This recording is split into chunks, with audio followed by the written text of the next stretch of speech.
Esta es la historia de José Luis. A 3 de sus novias las hizo trascender, pero José Luis no solo se conformaba con esto, pues le gustaba de hacer y los ingredientes principales eran ellas mismas. Quédate y te contaré por qué le decían el de la Guerrero.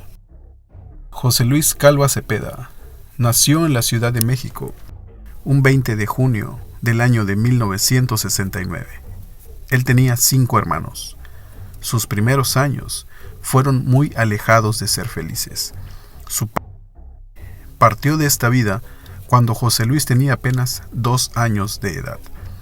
Al verse sola, la mujer que lo trajo al mundo conoció a diferentes hombres y cuando los llevaba a su casa, obligaba a José Luis a que se dirigiera a ellos como si fueran su padre.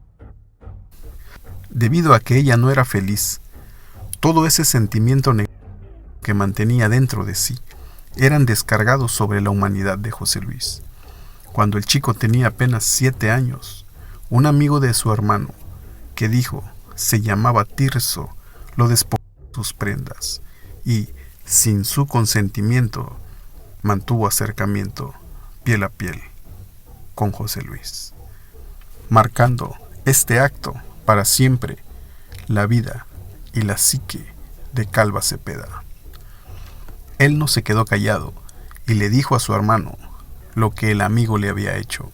Al principio, su hermano no le creyó, decía que estaba inventando cosas, pero algunos pocos años después, José Luis insistía en la historia.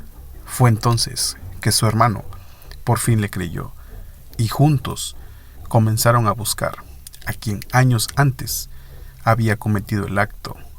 Lo encontraron y se le fueron encima a las manos los dos juntos, dejando huella en todo el rostro del antiguo amigo que se había pasado de los límites. Fue así como José Luis sintió que había cobrado una deuda que se le debía. Otro hecho que nunca se le olvidó fue que un día 5 de enero, por la noche, vio cómo su mamá y su hermana colocaban juguetes en el árbol de Navidad. Como era costumbre, con lo primero que encontró en su paso, la madre de José Luis le dio hasta cansarse. Recuerda que nunca más en su vida le volvió a comprar un juguete. En otra ocasión, mientras él jugaba, sin querer, quebró un juguete de porcelana, pero esta vez, aparte de propinarle hasta el cansancio, lo obligó a dormir fuera de la casa para que aprendiera que estas cosas no se hacen. Cuando cumplió 12 años, la mujer que le dio la vida, que por cierto se llamaba Elia, le pidió de manera contundente que abandonara el lugar donde vivía, pues a decir de ella, ya era demasiado grande para poder mantenerse a sí mismo. Ante esto, José Luis no le quedó de otra más que tomar la calle como su hogar. Unos vecinos que vieron lo que había sucedido decidieron prestarle un pequeño cuartito que estaba en una azotea. Casualmente, quedaba frente a la pieza en la que vivía su mamá con sus hermanos. A dicho del mismo José Luis, él observaba y veía cómo eran ellos felices, y ver estas escenas le hacían sentir cosas que ninguna persona debería sentir, y los pensamientos que pasaban en ese momento por su cabeza eran todo menos de naturaleza humana. Desde esa edad, él tuvo que trabajar para sustentarse, lustraba zapatos, pedía dinero, comida en la calle y prácticamente hacía lo que fuera para poder sobrevivir, incluyendo el hurto. Creció y, a decir de José Luis, se hizo un escritor, dramaturgo y poeta, y para subsistir vendía sus poemas en las calles. Se dice que José Luis escribió al menos 800 poemas, más de 100 canciones, algunas novelas y hasta obras de teatro. Además, era un fiel creyente y experto en temas de esoterismo, magia, conocida como negra, y también realizaba limpias y trabajos de sanación. Fue precisamente por este trabajo que conoció a Aide, una joven con la que se casó y tuvieron 2 hijas. Para el año 2001, el matrimonio sucumbió ante los embates de la vida y la separación fue inminente. Ante esto, y al ver su realidad, Aide decidió migrar al país del norte para rehacer su vida, y desde ese día, José Luis no supo nada más ni de Aide ni de sus hijas.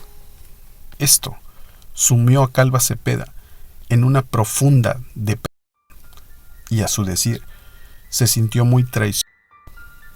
Del 2001 al 2007, José Luis estuvo conectado sentimentalmente con al menos 5 mujeres, aunque también mantenía una conexión de índole sentimental con un taxista de nombre Juan Pablo Monroy Pérez, quien se cree le ayudó en todo lo que José Luis le pedía. De las 5 mujeres con las que al menos José Luis tuvo conexión en ese lapso de tiempo, al menos 3 se fueron de este plano a manos de José Luis Calva.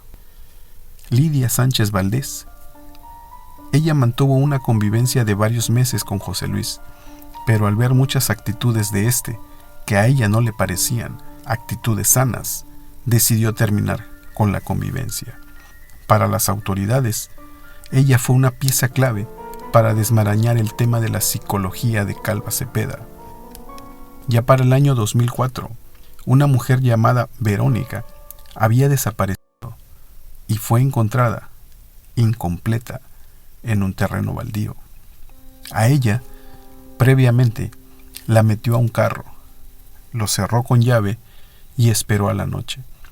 Se trasladaron al terreno y ahí realizó sus actos. Las autoridades simplemente no hicieron nada, y a pesar que se supone hicieron sus respectivas investigaciones, nunca dieron con el paradero del responsable. Cuando estaban integrando los expedientes de Calva, apareció una joven maestra de inglés. Su nombre, Olga Olivia, había acudido a decirle a las autoridades que su novio, de nombre José Luis Calva, le había dicho que tenía que ver filmes de humanos y animales interactuando de manera indescriptibles, y que después de terminar de ver estos filmes era obligatorio que ellos estuvieran juntos. Durante el acto, José Luis, con objetos sin filo, provocaba toques con mucha fuerza que dejaban huella en todo el cuerpo de la maestra. Ante esto, las autoridades tampoco hicieron nada y el expediente quedó olvidado. Una más fue de una mujer que se dedicaba a trabajar por las noches en las esquinas. Le decían la jarocha o la costeña. La última vez que la vieron fue al lado de José Luis. Días después fue encontrada, pero no completa, en las cercanías de Tlatelolco. Fue en 2 bolsas distintas en las que se halló. En una se encontraba la parte superior y en la otra la parte inferior. Por tercera vez, las autoridades fueron incapaces de dar con el paradero del responsable. Entonces, José Luis conoció a Alejandra Galdiana Garavito. Ella era una dependiente en una farmacia, vivía en Casadre y tenía 2 hijos. El día 5 de octubre del año 2007, Alejandra salió, como todos los días, muy temprano, con rumbo a su trabajo, pero una compañera dio aviso a la madre que no había llegado a trabajar. Alejandra, ese día, tampoco volvió a casa.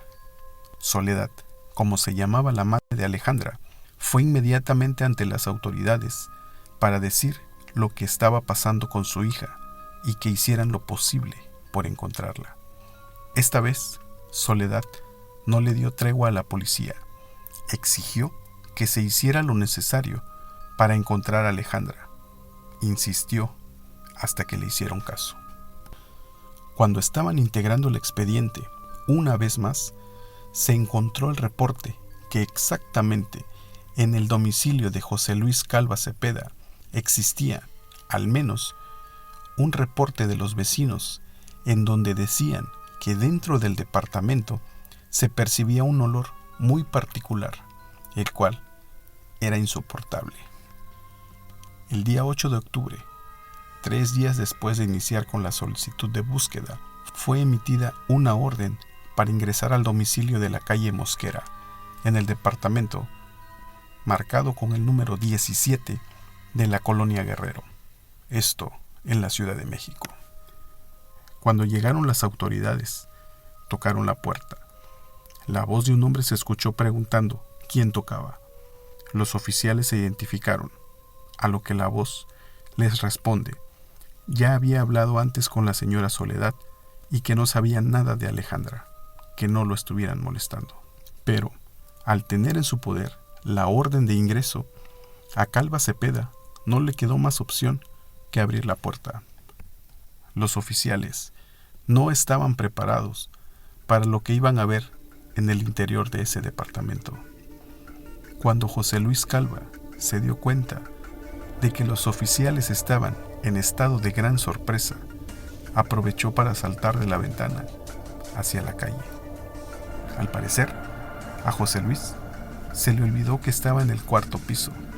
Cuando iba cayendo, no pudo evitar hacer contacto con diversos objetos, debido a los cuales líquido de color rojo salía profusamente de la región occipital del lado izquierdo.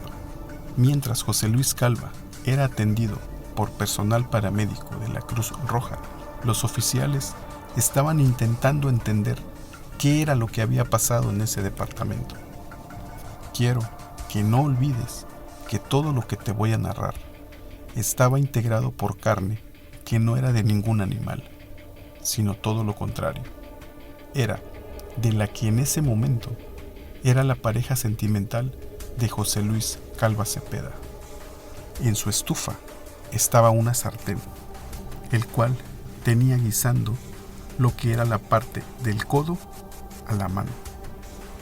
En su comedor estaba servido un plato de comida, el cual se cree José Luis estaba degustando, ya que estaba a medio terminar y claramente se veía que estaba recién comido.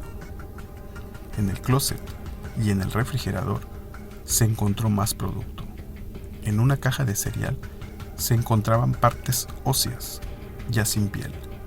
Dentro del departamento se encontraron muchos escritos, inclusive una novela a medio terminar, donde se hacía alusión al mismo José Luis y explicaba por qué consumía este tipo de comida.